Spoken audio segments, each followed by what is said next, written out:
volet, on va dire, fondamental de la politique de la ville, c'est l'accompagnement humain. On voit que tous les travaux qui ont été faits sur le bâti ont été quand même très ambitieux. Est-ce qu'on peut dire qu'on était tout aussi ambitieux sur l'humain? Bien sûr, on était tout aussi ambitieux sur l'humain, d'autant qu'aujourd'hui, la rénovation urbaine et la cohésion sociale sont traités au sein du même service, qui est donc le service de la politique de la ville, ici, au pôle des Lauriers.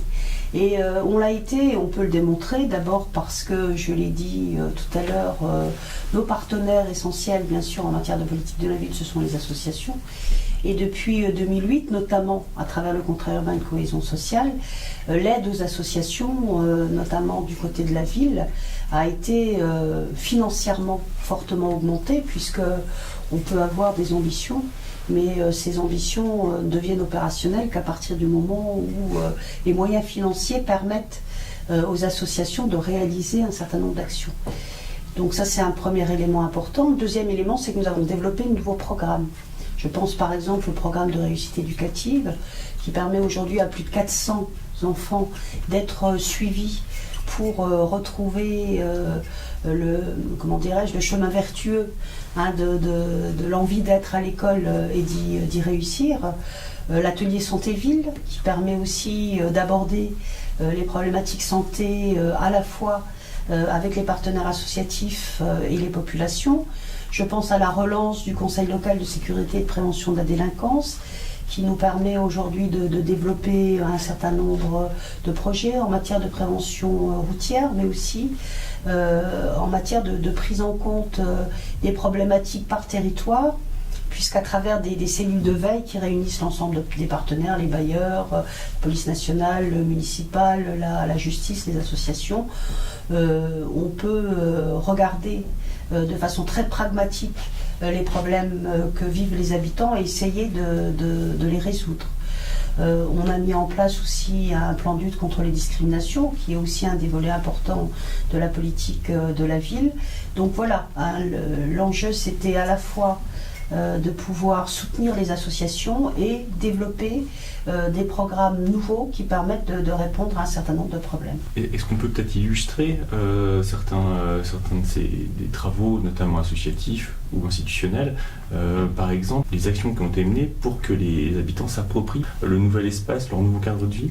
Bien sûr, il y a par exemple tout le travail dont je n'ai pas encore parlé, qui est important puisqu'il concerne la propreté. C'est tout le travail de médiation et d'accompagnement, notamment à la question assez aiguë qui est la gestion des déchets. Donc un certain nombre d'associations ont travaillé, je pense notamment à Mespol Service, je pense à l'Association de médiation sociale, à la fois de façon pédagogique, en accompagnant les populations à l'utilisation notamment des nouveaux points d'apport volontaire, donc, en mettant en place également de temps en temps des journées propreté.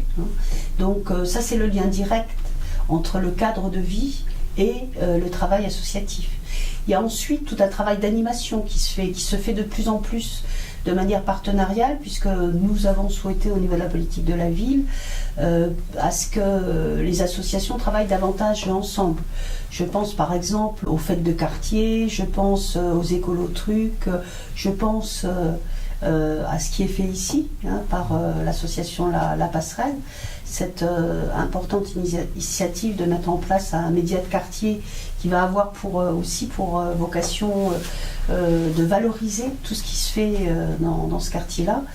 Donc c'est à la fois chaque fois, je pense, un lien entre un enjeu politique et des associations qui, parce qu'elles sont en première ligne avec les populations, peuvent nous aider, nous, élus, État, à mettre en place des dispositifs les plus adaptés possibles aux besoins.